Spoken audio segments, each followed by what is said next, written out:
Well, hello everyone. Welcome to Café New Canadians. Café New Canadians is a virtual event series that we bring to you every week where we discuss topics that matter to immigrants, newcomers, international students, and anyone who's planning to move to Canada. Today, we'll be discussing the pandemic blues and we'll be coming up with an action plan to beat those. Café New Canadians is brought to you by New Canadians, which is a TV and web series. We air our content on Omni Television in Canada. You can also watch our content on YouTube, our YouTube channel, as well as our website. Again, we talk about everything related to immigration, education, settlement, new small businesses, and lots more. I'm Shruti Dargan. I'm your host for tonight, and I'll be moderating this session, wherein we will be joined by two amazing guests, two coaches who will help us build that action plan to beat the pandemic blues. We're joined by Purvi Srivastav, who is a career specialist, and Pedro Afif, who is an emotional intelligence coach. So, two coaches, one on the career side and one on the mental health side. This will be exciting. So, welcome to both of you.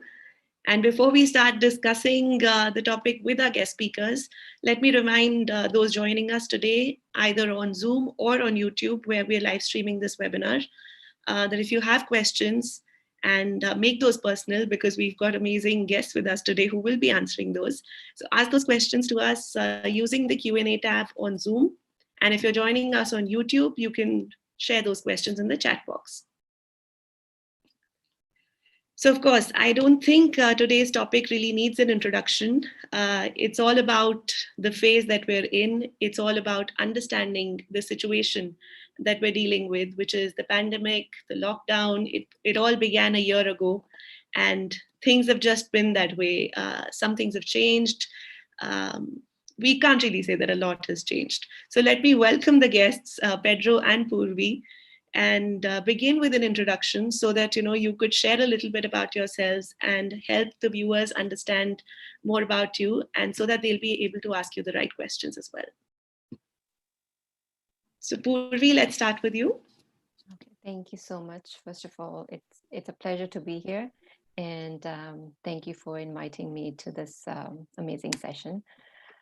I am an experienced HR professional with 15 years of experience. I have a certified resilience practitioner, and I help people to develop their skills and to help people to believe in themselves that they can achieve what they want to achieve, and add that positive aspect into their life.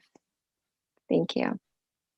Thank you for sharing that. And as you did share that, I was just thinking that we couldn't have had anyone better than you today for this session, because you just had all the keywords in your introduction: positivity, helping people grow.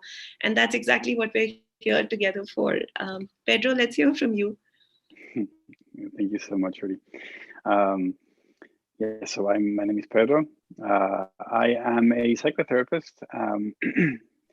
and a coach. Both my clinical and my corporate practice center around emotional intelligence, which basically means that I support people and myself at the same time in being self-aware in the ways that we are feeling, either because of what we feel inside or what the environment is making us feel, and how to better respond to that, so that we go to where we want to go, not where our emotions take us, because emotions are temporary. So that's like a very quickly overall of who I am. Thank you for that. And of course, I would say the same here. I think it's a perfect mix, and let's hope we have questions from the audience as well, and we're able to answer those. So something that comes to mind before I begin, Pedro, we spoke to you on Café New Canadians sometime around the same time last year. And at that time, things were different because we were entering a lockdown phase, or we were just trying to understand what this new normal was all about. And a year later, a whole summer and a winter later, we're still in this scenario. I know we were talking about it earlier as well, that, not a lot has changed globally, but in terms of patience, in terms of people have either started giving up, or there's frustration that's building up. In times of crisis, people also, choose denial as a way to cope. Some people do that. So I'm trying to understand, and I'd like to know from the two of you, what, according to you, is going on right now in the minds of people, in the frustration that might be building up, or a year later, what has changed in the mindsets? Let's start with you, Pedro. Okay. Well, I do remember myself a year ago, and I think that a lot has changed. Perhaps things have evolved in the sense that we are not in this. We have way more knowledge and data, and we have trends and behavior, and we know how people respond in this modern age to a situation like the one that we're living, right? I want to say that I know that has changed for sure. I also think that people's tolerance has either increased because we have developed very good habits, or we are emotionally burned out, and we are not being able to handle it anymore. And of course, depending on your location, and right, like, and the way that your environment is dealing with COVID and the crisis and how it impacts business, you are impacted differently. But like, I do notice that it has produced some sort of disheartening, right? Something that we thought that would last a couple of months, keeping going like on and on and on. And while there is light, it gets tiring, and then we lose strength on the go, right? Yeah. Puri, so which side are you leaning more? Is it the burnout side, or is it, the tolerance has increased? I think it was both. When it have started, it was hard to believe that you have to stay home and work from home, and kids are home, and you cannot go anywhere. That was the burnout phase, and it was hard to accept. And as Pedro said, we were planning like, okay, it will get better by 2 months. Okay, then again 2 months, and we have almost covered 1.5 years, or 1 year, more than a year. Yes, accepting the situation as is will definitely help, and it helps me. Um, it developed patience as well. Like, yeah, this is the situation, and it will get better. But for time being, what it is, it is. You cannot change it. And just to stay positive and be in the situation, and try to motivate yourself as much as possible, will easier to go further down the line. Yeah. So, right off the bat, what are some of the tips that you would like to share, just in general, before we dive deeper into what we need to discuss today? How can one stay positive?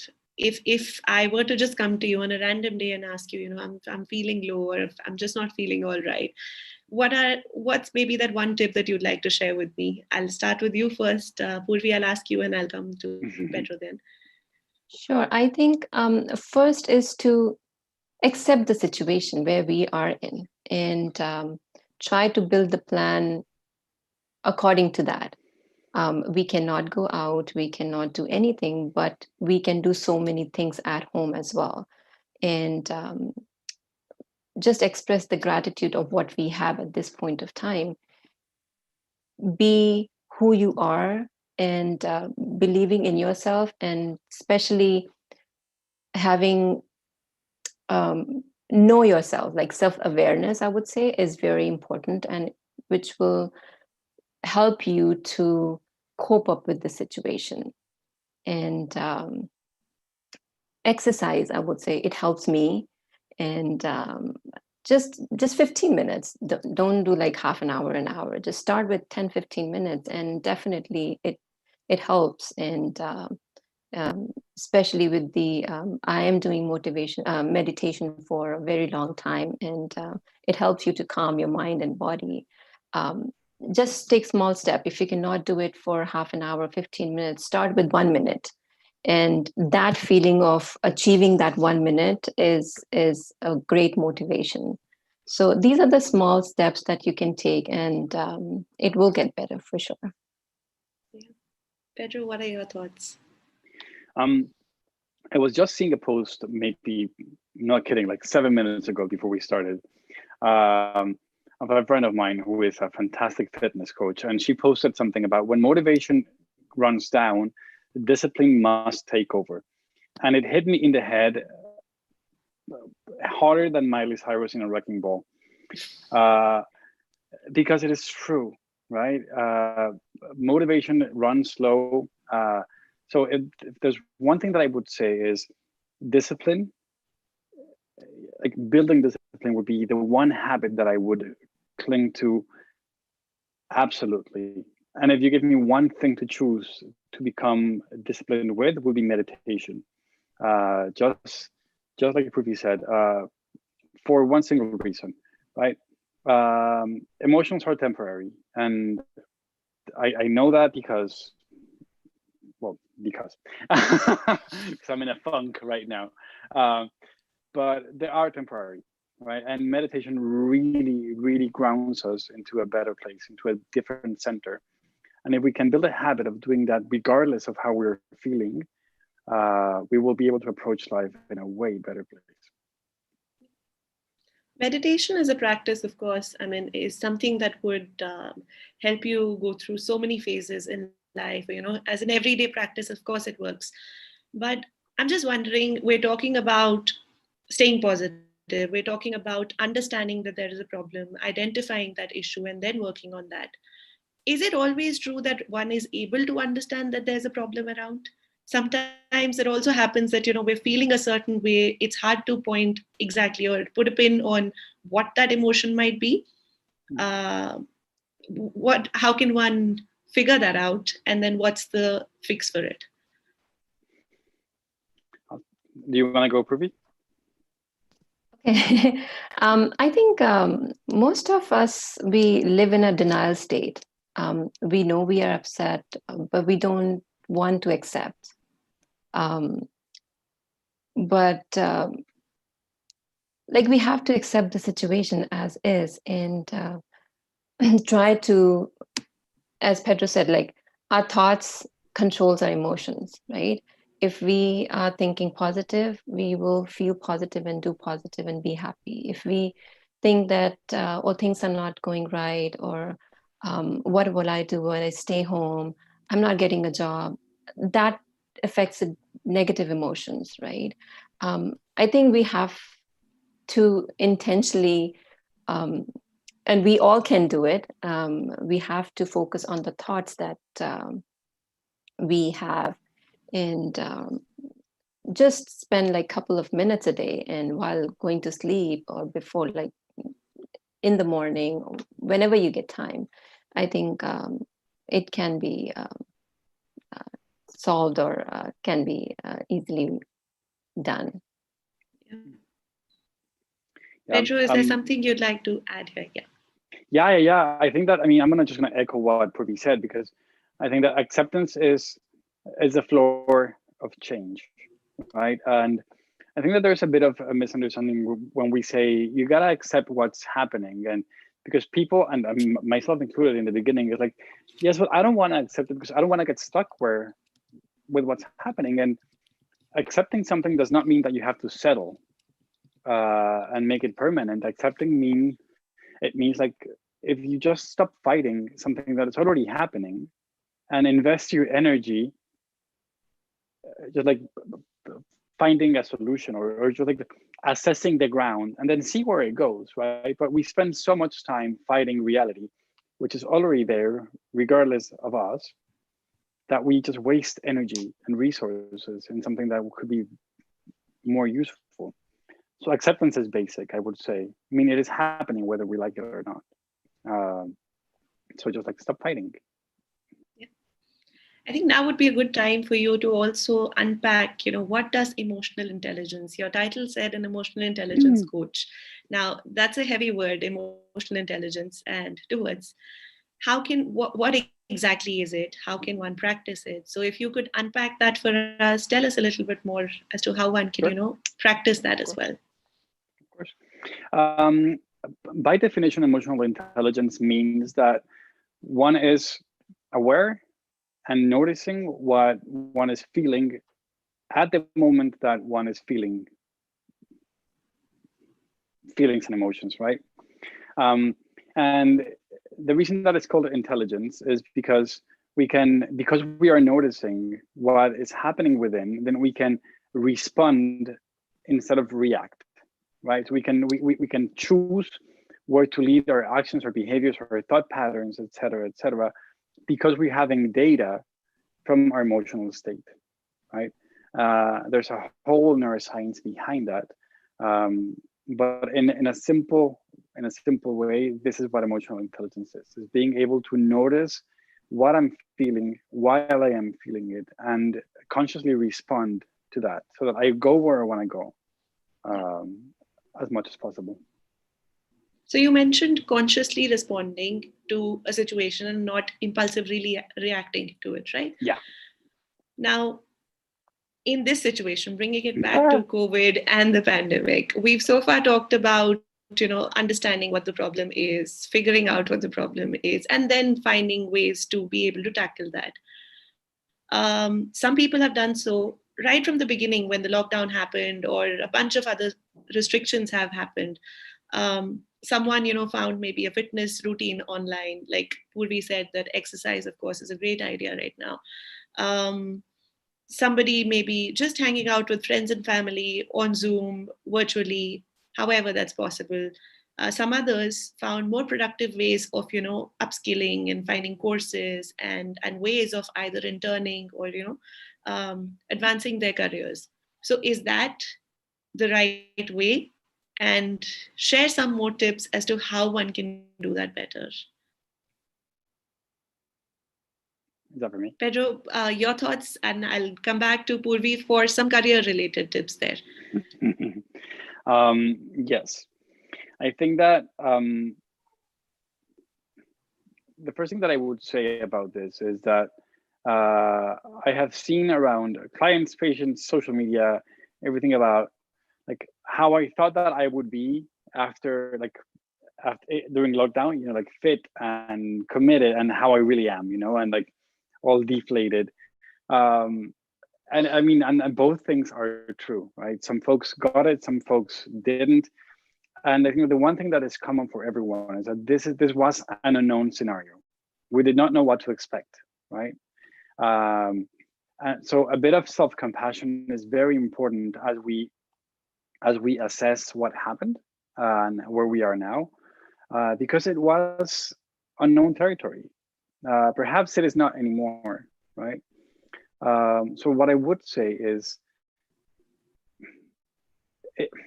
it doesn't have to look the way that it looks on social media, right? Like wellness, it doesn't have to look that way.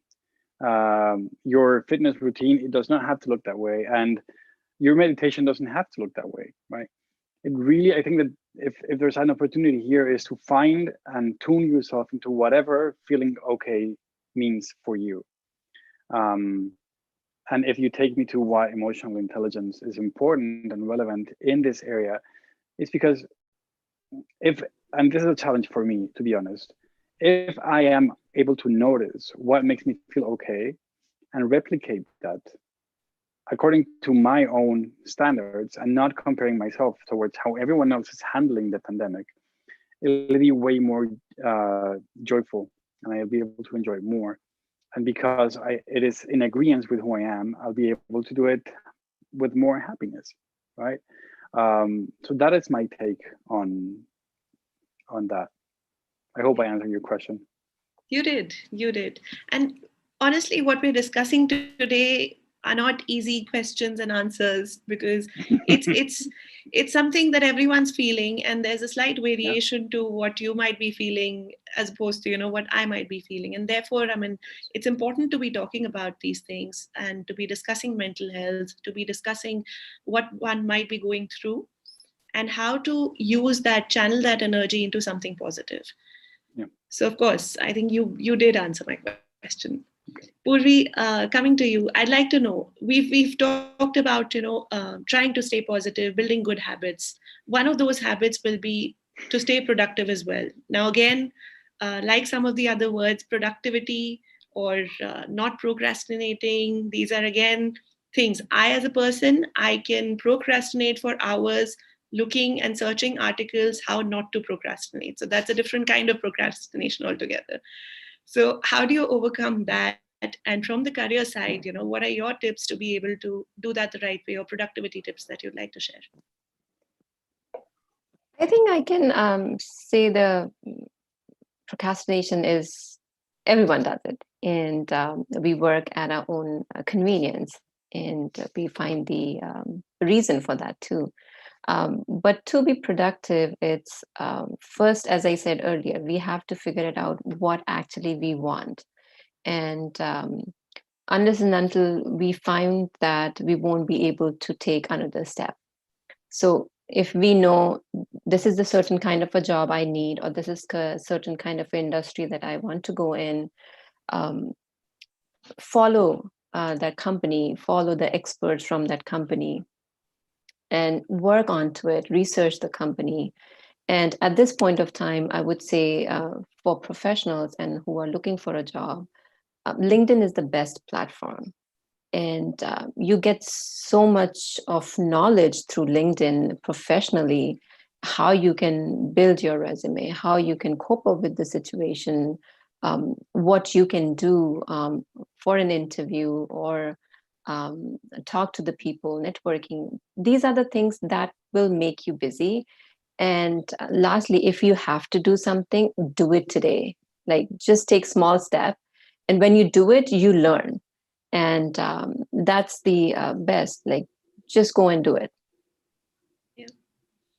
Now, you said, of course, LinkedIn is a great way. And LinkedIn is something I want to talk about a little more. It's for networking.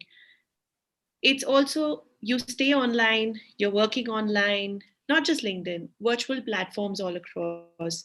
Networking has changed. There are just so many thoughts coming to my mind right now about us constantly being online for work, and then that's exactly how we are either engaging with people. It's almost like there's a different kind of fatigue, and then the term Zoom fatigue as well. um, how do you navigate that? How do you overcome that barrier? So if you are on a like, if you're working from home, that's a different story. That you won't be like, you're working from home, you're in front of the system. Um, if I talk about Zoom fatigue, like if the person has to give an interview, they obviously, everyone is scared giving an interview. The only thing I will say is, don't look at the person, look at the camera and answer the question accordingly. Prepare yourself ahead of time, right? Prepare for your interviews, question and answers, everything. So when you are prepared, you are more confident. um, if you're giving an interview, properly dress up as a professional when you go in person for an interview. That these small things and tips will develop that confidence in yourself, and it ease out. And yes, LinkedIn is the platform, I would say, is yes, it's again, you have to either onto your phone or onto your laptop. um, but I think fixed time, like, not every time, like LinkedIn, just if you are doing your work, like 9 to 5 job, um, spend time with your family, and in the evening, before you go to bed, like 15-20 minutes, go through the LinkedIn. Who are there? What are they doing? What are the relevant posts? Anyone you want to follow, do that. But just, like, I think we can time limit to everything. I think that's the best way to do. So when you spoke about virtual interviews or having interactions online with people, you shared a few tips about not looking at the person and looking at the lens, so that the person that you're talking to feels that at least you're responding to them, right? It's a difficult situation to be in. I understand. So Pedro, I'll come to you for this. From the way of understanding, the way I see it, I mean, the way we've been all raised as people to form connections, build connections, and COVID has completely changed that for us, is there are so many other cues when you're having a conversation with someone. It's not just they're verbal cues, but they're also non-verbal cues, the body language, how you're sitting, how you're looking at the person, what you might be doing with your hands while you're talking. Um, how is it? So, one, my question here to you is, how is it possible to build a connection, establish that connection with the person that you're speaking to? If let's assume if it's for networking, I'm meeting you for the first time for networking and it's virtual. How can I build a connection with you? Is it not difficult to not know a person and then to look at the screen, not even look at the screen, look at the lens and be talking to a person? Share some tips here or any Yeah. personal experiences. I think that this is my personal experience. Um, we, we have to acknowledge the weirdness of it. Like, it is a contrast, right? I think that it's the same phenomenon that my mother lived when she dropped the paper, like the book, the agenda, and started using her phone calendar and was like, what is it? Like, like it's a transition and it may or may not stay. But one thing that I would say that I have noticed with my patients and clients that were before were like face to face and now are online, right? And as you said, there's so much of nonverbals that we live by in terms of understanding the meaning of words. And something that I notice is we do lose that nonverbal, right? Because you can only see it from here or there, so you cannot see if my feet are jittering or anything. But there are also different winds that may not be that evident. For example, people are in their home, right? That tends to be a safer space than being at an office, right? So take that win, like tune to the fact that you are in a safe space. That is something that I noticed a lot from clients and patients, that they started being more open about what they shared with me because they were in their own room, right? So I think that is the one, like, just to focus on one thing. I would say that, like, notice that you are in a safe space and leverage the way that you feel in that safe space. Again, assuming that you are in a safe space, right? Because another challenge that this poses is that some folks don't have privacy to be able to be in an interview in their own home because they have pets, kids, partners, etc., right? But assuming that you have a space that you feel safe on, that is something that you can take as a win and tune to that feeling so that you can feel more comfortable. Purvi, coming to you, we've of course discussed, virtual interviews slightly. We've discussed LinkedIn as a mode for networking with people as well. What other tips would you share for being able to work on building a personal brand? Like Pedro said earlier, this is a great time, or we've had a long time to be able to work on so many other things that maybe our regular routines before the pandemic did not allow us.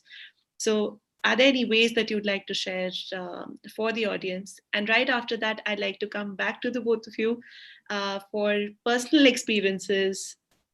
I have something for you, so I'll come back to that. Yeah.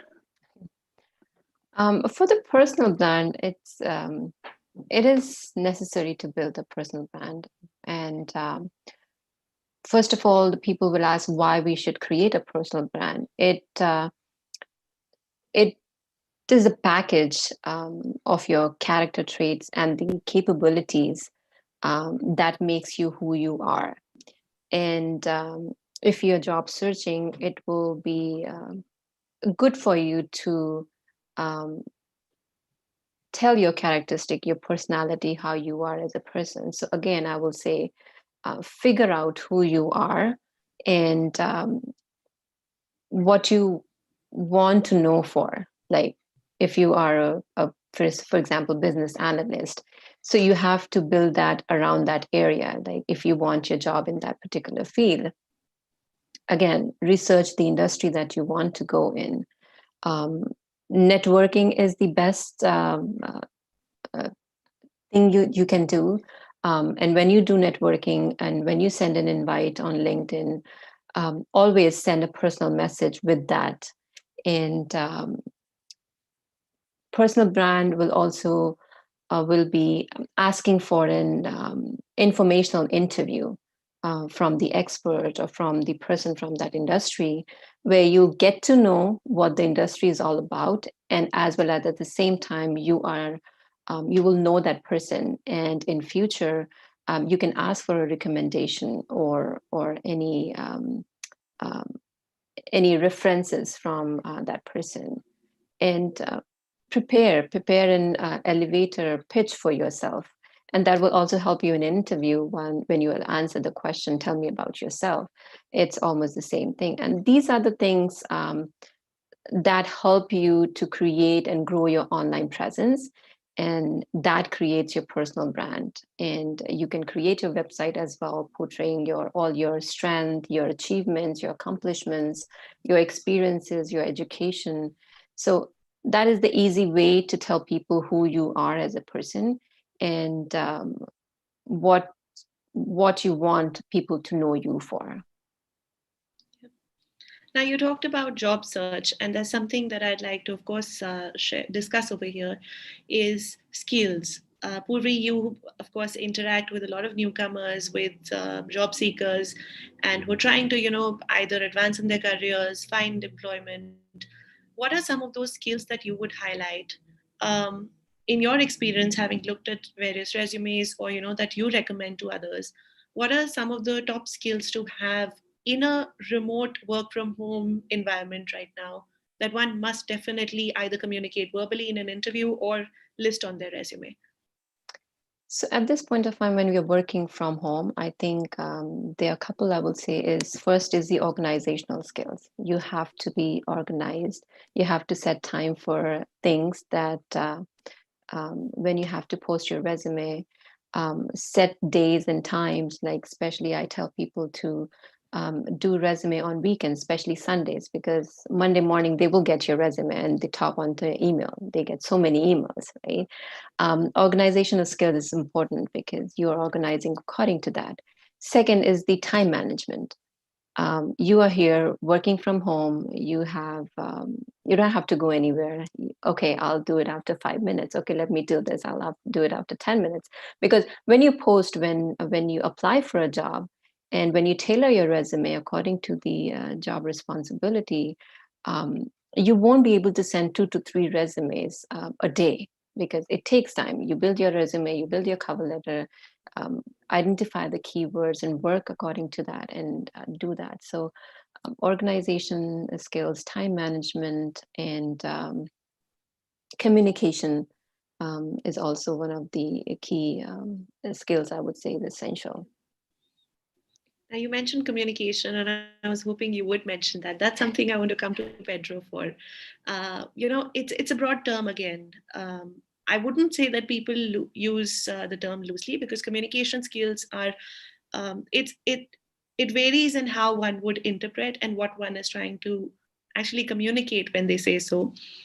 Whether it is, some people take it as being the ability to be able to fluently talk in a certain language.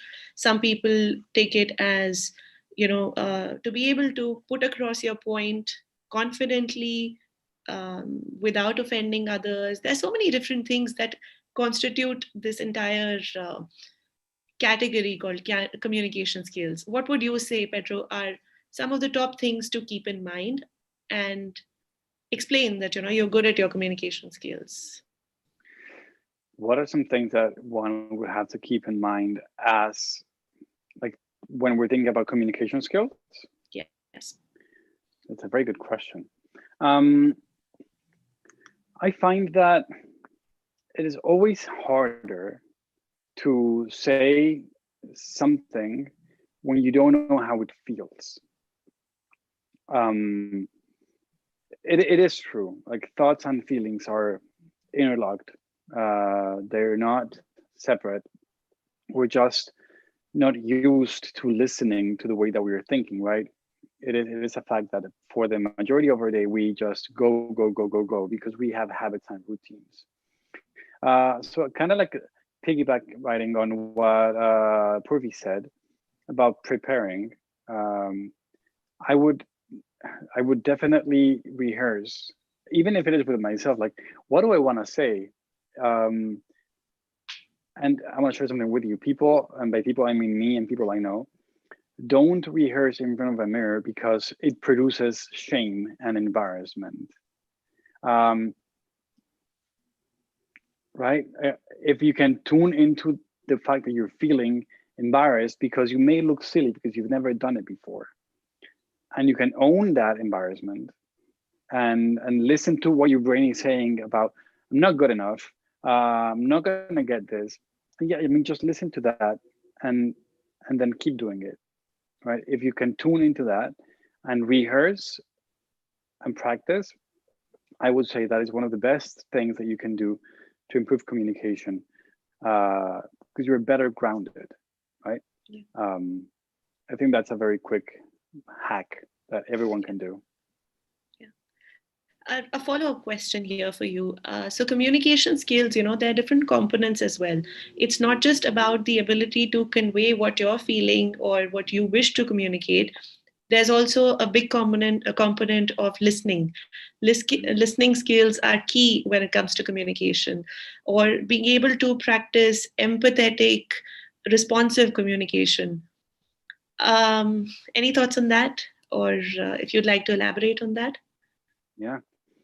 I wish I could quote whoever said this, but I don't remember. But it wasn't me. It said, the problem is that we listen to respond, not to understand.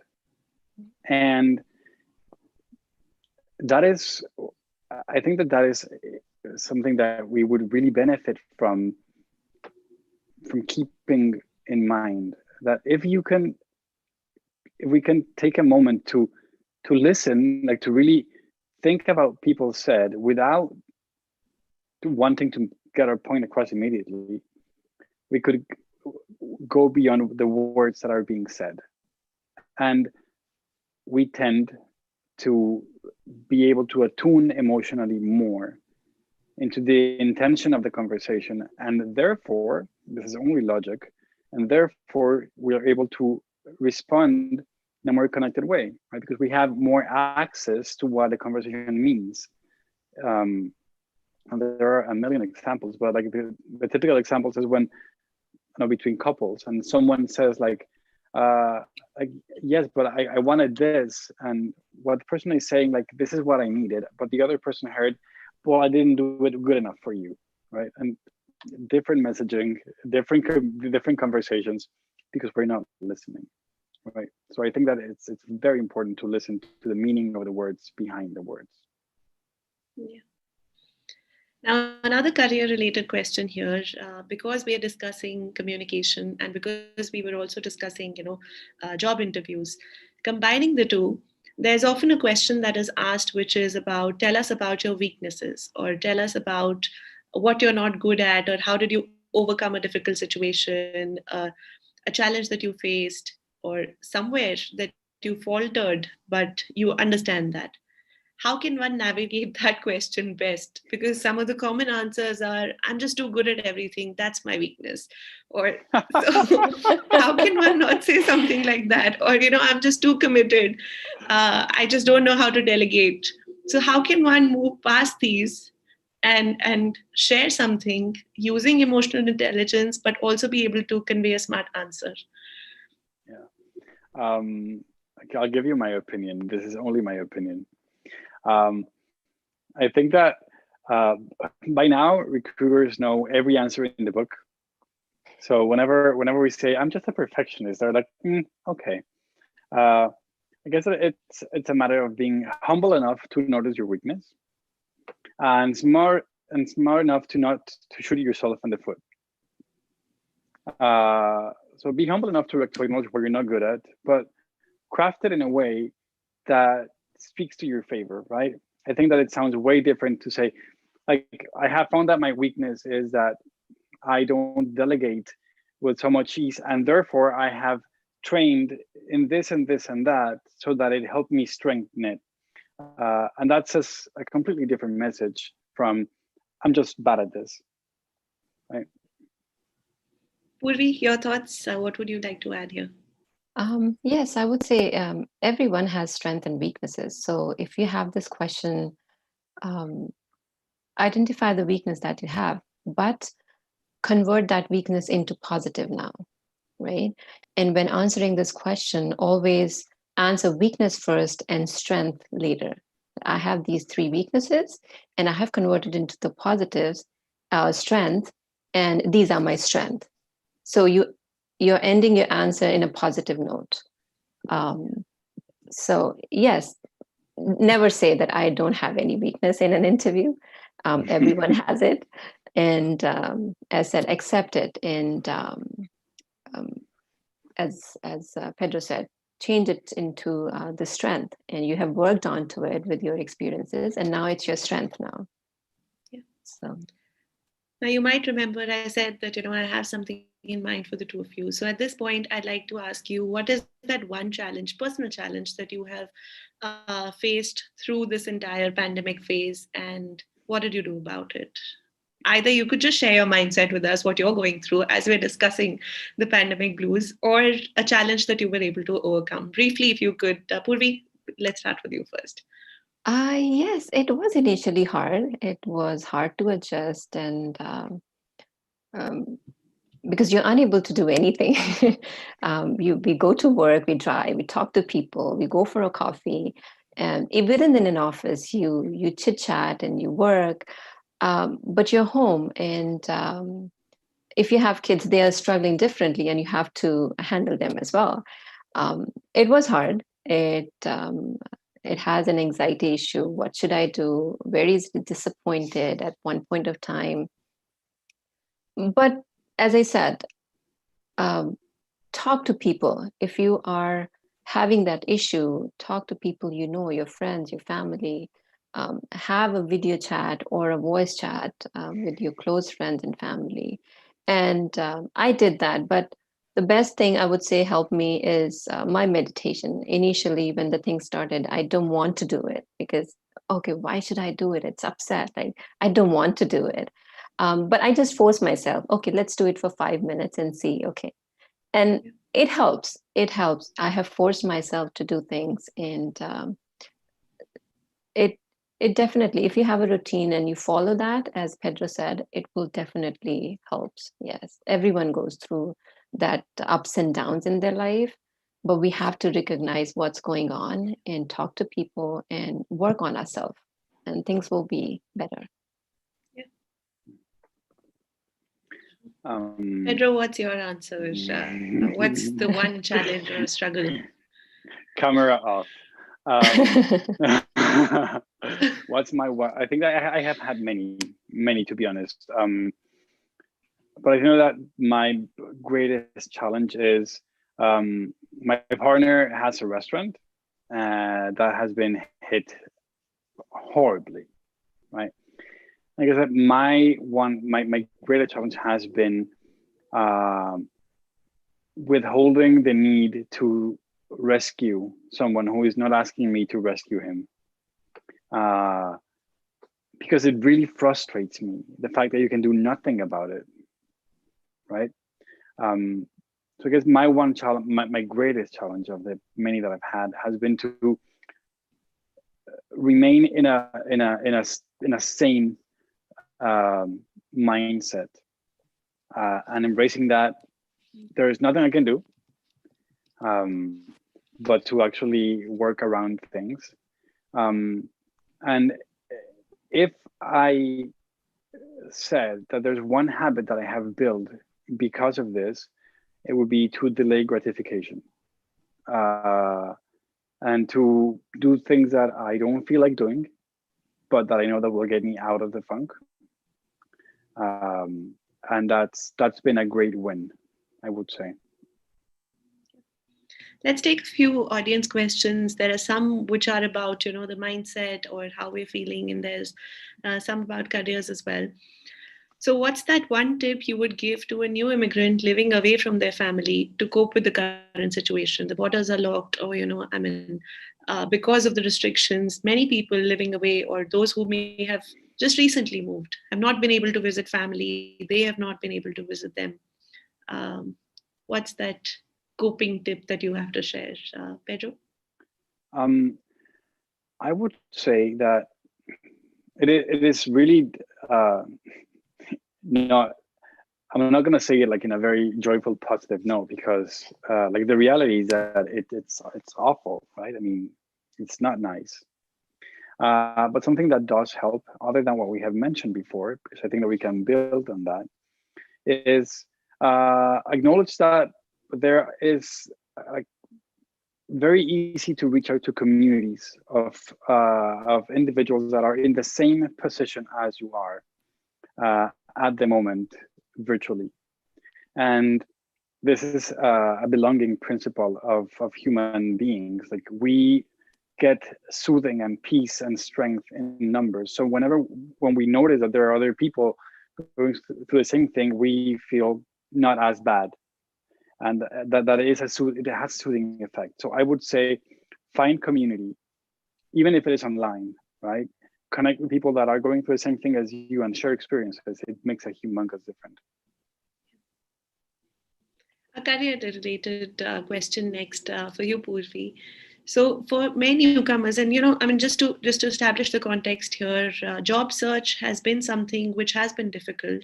It's possibly easier in the sense that you just have to keep drafting your resumes and sending it across an email a click away, but the response time is also varies, and then not everyone finds success with the job search as well.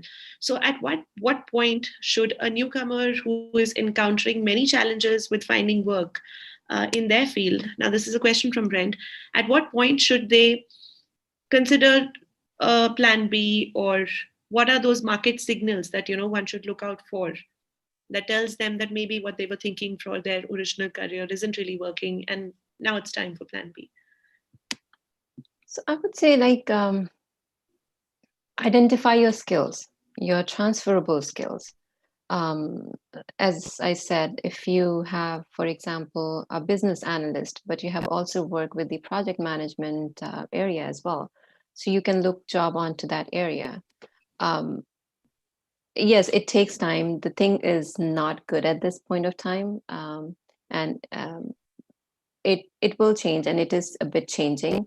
But work onto the transferable skills that you have and apply job accordingly. And it's just the first step that you have to get into the door, right? If you get into it, and then again, you can go back to your plan A that you have have planned ahead of time. But at this point of time, work onto the transferable skills. What other education or extra curricular, extra certification that you have that you can work on the other field or industry, you can definitely apply. But keep on applying to the plan A that you have. You never know. Anything can come in. Yeah. And that plan B, might also just be self-employment. There's so many among us who often keep thinking when they have a regular 9 to 5 job that, when I get an opportunity, I would want to leave this, or, that passion that you have on the side, or your other job that you've been trying to work, you want to convert that into your main job. And we just never found the time. So maybe now is a good time to be looking at that. And it's just the situation is such that that opportunity has been created for all of us to be able to take a step back and reflect on, is now a good time for that. Yeah, because I have seen so many people during this lockdown have started their own work. They were saying that I was doing my job and I had this plan in mind to start this business. And during this lockdown has given me this opportunity to start my own work. And they are doing their job, but they're doing their own work. Or if not, if they have lost their job, they are focusing on building their own business. Which can be anything, just training or helping people, or if most of the immigrants say they don't have an experience, Canadian experience, and that's why they're not getting the job. But I would say you have experience. It's not Canadian experience, but you have Canadian experience. So just work onto it, yeah. And it is hard initially, but you will get through it for sure. Now, Pedro, for you, a question here is about, working from home, of course, has a lot of benefits, but there's also this decreased work and personal life balance, because those boundaries are somewhat blurred. I could be working till 5, and then at 5:01 is my personal life, but I I don't really get that because I still have emails coming in. Either it's, it could be from the employer's side that you just don't get that distinction, clear distinction. It could also be something that's self-bred, which is, maybe I can just invest another extra hour into doing this task that I could have possibly done tomorrow. So how can one navigate this, stop focusing on work and enjoy that time away, when maybe that time away is still within the confines of your house because you can't really even step out as much? Yeah.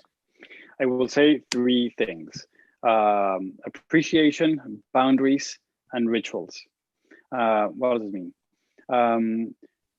It works. It does well to appreciate what commute meant, like the function that it did. Right? It meant you leaving your house, like abandoning that part of your life for a minute, and then reaching a different environment. And when you left, it meant the same thing. It's a physical and chronological boundary, right? It's tangible. You know it. Doesn't exist anymore. Goodbye, for the time being. So you need to create something different, right? And it was given before because you needed it. You don't need it anymore. So like, sadly, it is now our responsibility to make that happen because it works. So, and that takes me to boundaries. No one started this dynamic knowing how to say, oh, I'm sorry, I know that I'm still in front of my computer, but I don't want to read your emails anymore. But we have to learn how to do that. You have to set boundaries that are clear and that they respect your life.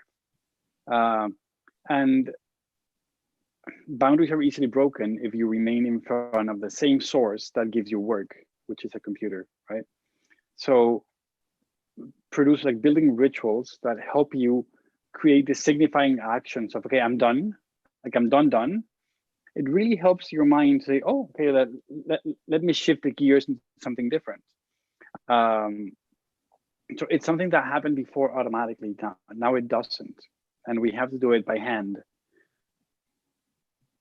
For me, I mean, I'll just add a personal concern here, which is, for me, sometimes it is, once I'm done with work, maybe my relaxation time is also either just catching something on Netflix. So I still am in front of the laptop, even if it's after an hour's break or something. And with those multiple pings and notifications every other time, it's hard to be able to switch all of that off just because it's evening now. You see a ping from someone, you see that notification, someone's asking you for work, you're not able to ignore it, and then you keep getting back to it. Any tip there, or just does that happen with you as well? I'm just curious. I mean, it does. It really does. And I think that it would be unrealistic to say, hey, get a different computer for work, because we know, like, it just doesn't happen that way. But I guess that it returns to the extent of your boundaries. And how do you signify the fact that you are now in a different terrain? If you can schedule your notification times for 9 to 5, you can uninstall the application or just close it. If it goes to that extreme, there are ways that are super simple. I'm not saying that we all do them, but they exist, to put a clear boundary between, like, I have a computer in front of me, but this function is off. And I heard recently that, I'm not sure if it was France or somewhere in Europe, they were creating legislation to make it illegal to contact your employees after their clock out. So boundaries are coming more and more, right? But while it happens, and while the environment produces them naturally, we kind of have to do them ourselves. Definitely. Purvi, coming to you for another part emotional, part mental health, and part career related question, which is, somebody who's joining us here is asking, I was hired during the lockdown and I've never met any of my teammates, not even my manager. I'm finding it difficult to establish a relationship with my coworkers. What can I do to overcome this challenge? Yes, it is hard at this point of time. All I can say is if you have time, um, talk to them. At this point of time, we cannot meet, we cannot go to work, um, but communication through Zoom and through phone calls.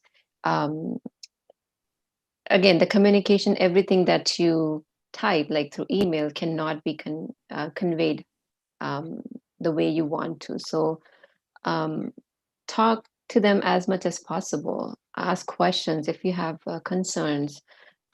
Call them, ask them, can I call you and discuss this rather than just sending emails back and forth. It's easy to understand things when you talk to people over the phone and the questions are answered more quickly and you understand better rather than just sending emails. Yes, emails are necessary. You have to send that, but if you get time, talk to them over the phone or the Zoom meeting and tell them like what's going on. We don't, because most of the organization, they are doing Zoom parties.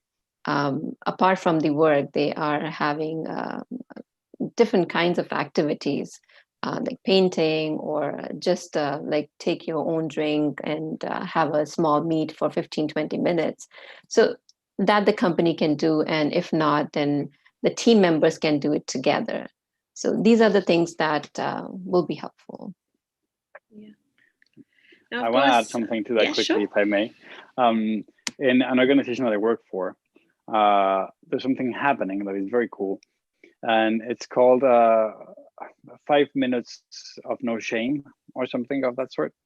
And the point of that is taking a 5 minute turn with whatever colleague you have to share something not work related, to say like, hey, yesterday I was doing this and this happened and I was so embarrassed and whatever, because we don't have hallways anymore. So these micro interactions let us a bit into other people's life, because we don't connect over projects, we connect over emotions, right? um, so that works. Yeah. What you're saying, I read something very similar very recently on LinkedIn. Someone in my network had shared how they've started this thing within their office of 20 minutes of connecting with some 5 to 8 different people that they not normally they don't interact with them for their office work reasons, and those water cooler conversations like you're sharing, which are about just random things. You might just be saying hey to someone as you're just filling your water bottle and stuff. So just to have those random conversations with people that you may have otherwise crossed paths in the hallways, and to do that virtually. So that's a great tip there. Sure.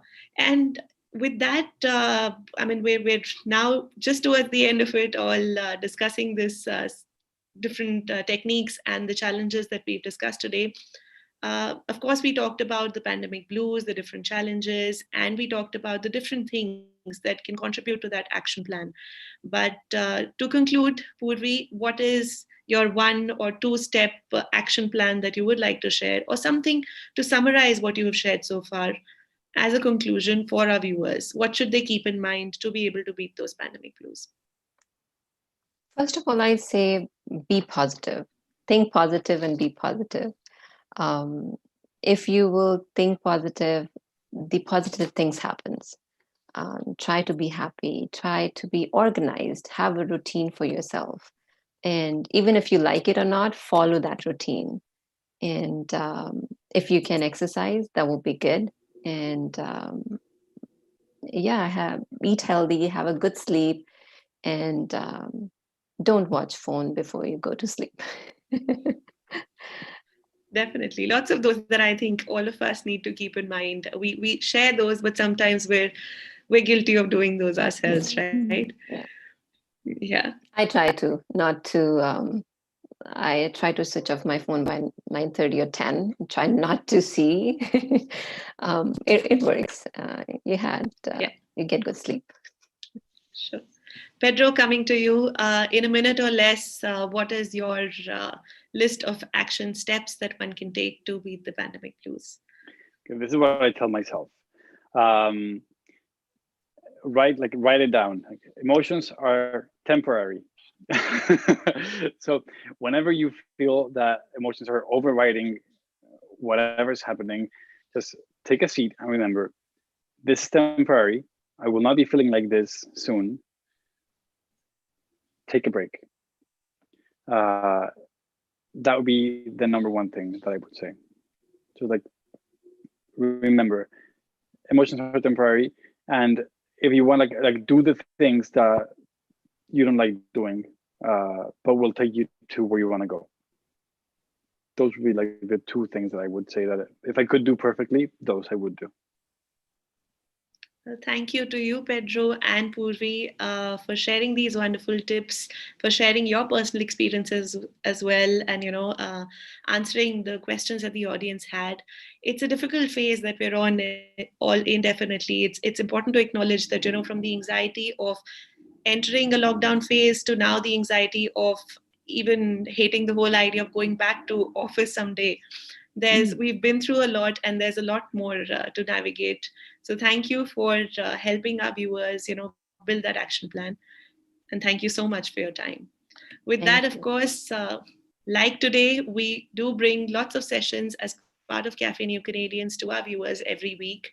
So to stay connected with us and to find out about our upcoming sessions, do connect with us on our social media. And of course, we have a New Canadians newsletter as well that you can subscribe to, that gives you lots more interesting information, resources for immigration, education, settlement, and everything that matters to newcomers, international students, and immigrants to Canada. I mentioned social media platforms as well, and we're there on all the platforms, and we have a YouTube channel as well that would definitely has these videos that we record for you as part of Cafe New Canadians and lots more advice for you. So do subscribe to our YouTube channel, hit that notification bell, and that way you will never miss any more of these sessions and the other content that we upload for you. So once again, thank you to everyone. Before you log out, there's a small survey for you to fill. Barely takes a minute of your time and helps us understand how we can serve you better. So thank you. Stay safe and stay healthy. We'll see you again next week. Thank you.